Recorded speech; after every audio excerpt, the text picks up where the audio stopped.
Hello, welcome back. I'm back. You're back. We're back. Let's build some stuff.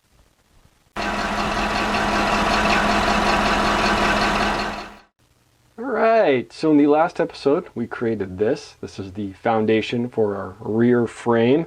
And before I go adding anything to this, I want to make sure that the front frame is lined up with this. I want to do both frames because essentially that's the chassis of the vehicle that we were building, or the machine that we were building. So let's take a look at this here. This is our rear frame, and I've actually already hit it with the red pen of doom. As you can see, all the red spots indicate areas that I would need to cut off or redo. And after looking at this thing, it's pretty inaccurate. And I've got a CNC machine, and I'm getting kind of good at drawing this stuff up on a computer program and having it cut out. So why spend the same amount of time cutting this thing apart and trying to glue stuff to it when we can just get rid of it and make some from scratch? The first back panel, I totally mismeasured it. I forgot to take into account the fact that bends will take away from the total length. I thought that I could flatten the piece out and maybe cut it in half and use part of it, but that was just a bad idea. So I ended up recutting a new piece and starting over. So now that most all of my brass is cut out here, it's time to start soldering some stuff together. I bent this back plate into shape. This is basically this part of the model. This was kind of a pain in the neck because I made it a little too short the first time, and bending metal this thick is always a pain in the neck. So I need to get a new sort of bending situation set up, but that's a task for another time. I'm using the CNC machine a lot more than I thought I was going to use it. So I used it most recently to create this jig for soldering.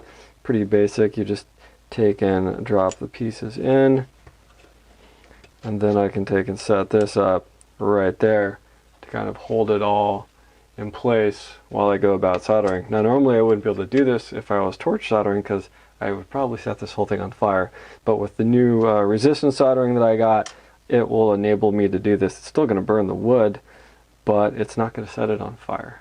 So that's a good thing to have. Let's get started. Alright, now it's time to see if I'm as clever as I think I am, or if this will not work.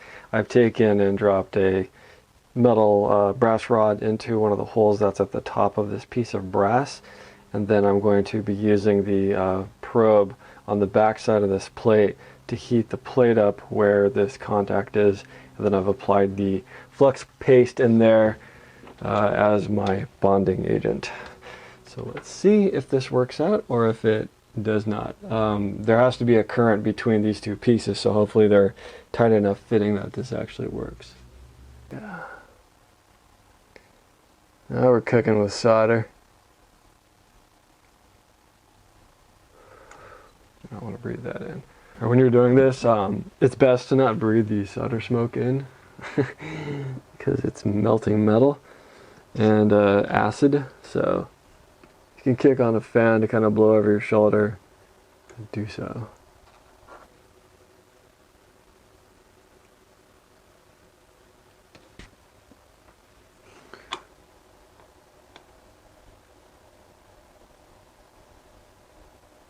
Alright, let's see how successful that was. Or unsuccessful. Seems to have held it together. It's kind of a good way to get zoom out here a bit. Good way to get a right angle on two pieces that don't sit right along the edge. And here it is a little bit more cleaned up. I scrubbed it with a toothbrush with some soap. One thing to remember when you're cooling down brass after soldering it, don't try to cool it too quickly.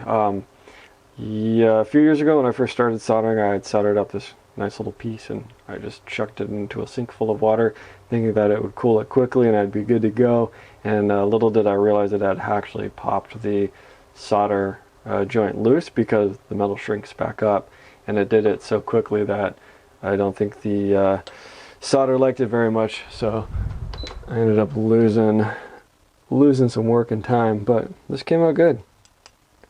To the other side.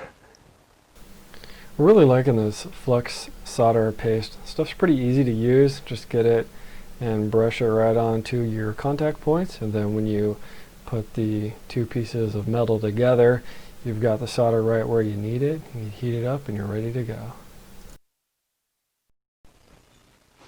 All right, so this ended up working out really well. I was able to get this to come together in a way that I liked. It took a few tries, I'm not going to lie. I definitely had to reset each one of these just because they didn't get fit in all the way, and then these points where it locks together, I didn't quite square it out. I'm using a round bit on the CNC machine, so these little corners are going to be rounded out. Had to use some files to get in there to square them up, and it required a second go around to get it done. But made a little bit of a learning, I wouldn't call it a mistake because it's one of those things that I wouldn't have known about until I did it. But I went and I cut all my pieces in advance thinking that everything was going to go together. Well, there's always a little slight margin of inaccuracy when it comes to like homeowner style CNC machines that I have. The inaccuracy is not huge, but it's enough that I'm going to have to start making these in phases. For example, I should have done this much and then measured the distance in here and then built the next pieces off of that. Because I didn't, and because I did all of the cuts in advance, this guy is a little bit loose, and in order for me to mount it in there in such a way that it can be held in place by simply being soldered to the sides here, that's not going to work, which sucks because this is basically wasted brass. I thought that the machine had screwed the measurement up, which it did, and without nerding out on a bunch of CNC stuff, basically what happened is because I used the same coating to recut the piece, the error where this was supposed to be 21 centimeters wide and it is like something like 20.75, that error was repeated when I recut the piece. And so yeah, it still doesn't fit because I thought the original one was just goofed up, so I recut it. Long story short, it doesn't fit. So a couple other parts that I had made don't fit as well, and this in a sense is wasted. But the cool thing is, because the CNC machine is relatively precise compared to doing stuff by hand, someday down the road when I need to make smaller pieces, I can just stick these back down and recut them. So it's not completely wasted, but it did waste some off of my stock. So in the interim, I'm going to have to go recut those pieces. This was basically an inner panel that was going to fit right here, and then there would be another panel that's going to go over the outside of it, and then on the bottom I have a plate that needs to drop in, and then there needs to be some more stuff going on the back. Just to give you an idea of how long this took, and again, this took a little bit more time because I'm learning this machine. This took about 2 weeks to do. Now, it doesn't look like it should have taken that long, but this is bearing in mind it's only working on these models maybe 3 days a week after work for an hour or an hour and a half, and then maybe a couple hours on Saturday and a couple hours on Sunday. So a little bit slower than I would have liked, but it's coming along pretty good. I mean, just even though it's this little bit so far, it's still a lot of detail. Still have to secure the side pieces and get a bunch of other stuff cut and put in place, but that'll have to occur on the next episode. It's been a couple weeks since I've published, so I would like to get an episode up, get everybody up to date on what we're doing. But on the next episode, my goal is definitely to finish this, and we're going to keep scratch building parts for this model, because the more I look at the parts that came with this $20 model, the more I realize just how inaccurate the Ertl model is. But again, not to disparage Ertl, I think this thing is more of a toy that I was expecting to be a little bit more accurate than it was, and I think there were certain corners they had to cut in order to keep the model cheap and to make it something that a kid could play with in the backyard without breaking the first day. So anyways, as always, I appreciate you guys watching my stuff. Always like the feedback and the compliments. It's good. And I will talk to you guys on the next one. Have a good week. Take care. Stay safe. Adios.